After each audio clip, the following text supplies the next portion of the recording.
ईश्वर का सत्य और जीवन के कर्म। एक छोटे से गांव में एक व्यक्ति रहता था जिसका नाम रमेश था। रमेश बहुत ही धार्मिक और सच्चे दिल वाला व्यक्ति था। उसका जीवन पूरी तरह से ईश्वर की भक्ति में समर्पित था।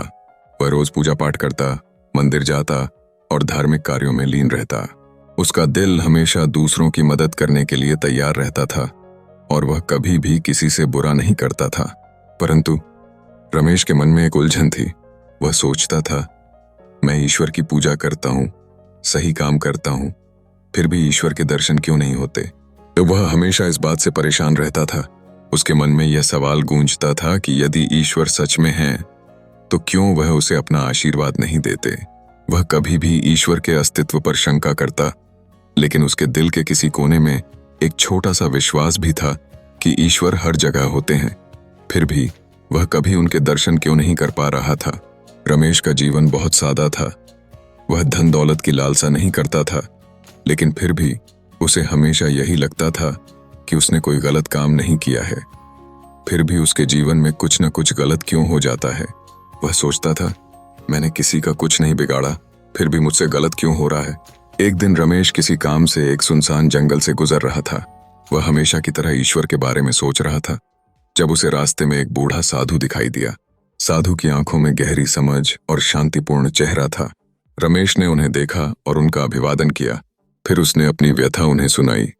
महाराज, मैं दिन रात ईश्वर की पूजा करता हूँ, हर समय उनकी भक्ति में रत रहता हूँ, फिर भी ईश्वर के दर्शन क्यों नहीं होते। मैंने किसी का कुछ भी नहीं बिगाड़ा, फिर भी मेरे साथ सब कुछ गलत क्यों हो रहा है। साधु मुस्कुराए और कहा, बेटा, इस युग में ईश्वर किसी को भी नहीं दिखते। यह समय ऐसा है जब लोग सिर्फ अपने अहंकार और स्वार्थ के लिए ईश्वर का नाम लेते हैं, लेकिन ईश्वर का साक्षात्कार अब केवल उन थोड़े से लोगों को होता है जो पूरी तरह से समर्पित होते हैं। और यह सच है कि ईश्वर हर जगह होते हैं, लेकिन वे किसी के सामने अपनी उपस्थिति नहीं दिखाते। रमेश को कुछ समझ में नहीं आया। वह और अधिक उलझन में आ गया। उसने पूछा, महाराज, अगर ईश्वर हर जगह हैं तो फिर मैं उन्हें महसूस क्यों नहीं कर पा रहा हूँ।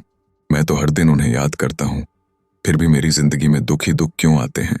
साधु की मुस्कान में एक गहरी समझ थी। उन्होंने जवाब दिया, तुम सही कह रहे हो, तुम ईश्वर को याद करते हो, लेकिन तुम समझ नहीं पा रहे हो कि ईश्वर के दर्शन केवल पूजा या आराधना से नहीं होते।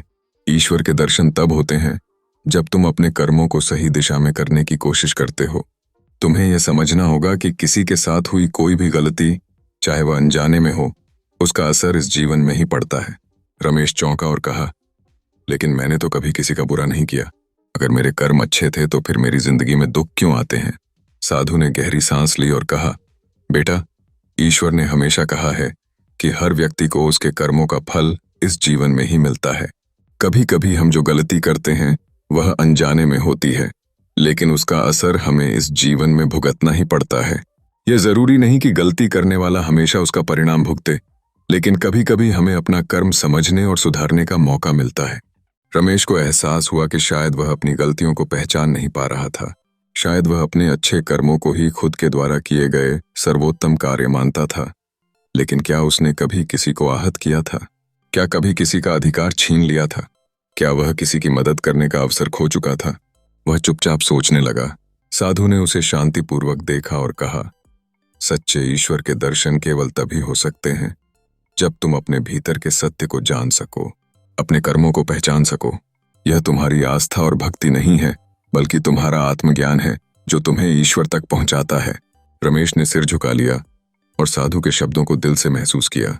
उसे समझ में आया कि जीवन का सबसे बड़ा सत्य यही है कि ईश्वर हमें किसी विशेष रूप में नहीं, बल्कि हमारे कर्मों और दिल की सच्चाई में दिखते हैं। अगर वह अपनी गलतियों को सुधारता है, अपने कर्मों को सही दिशा में करता है, तो ईश्वर के दर्शन उसे एक न एक दिन जरूर होंगे। यह कहानी इस बात को दर्शाती है कि ईश्वर के दर्शन केवल पूजा पाठ से नहीं, बल्कि अपने जीवन के कर्मों को सही करने और सच्चे दिल से काम करने से होते हैं।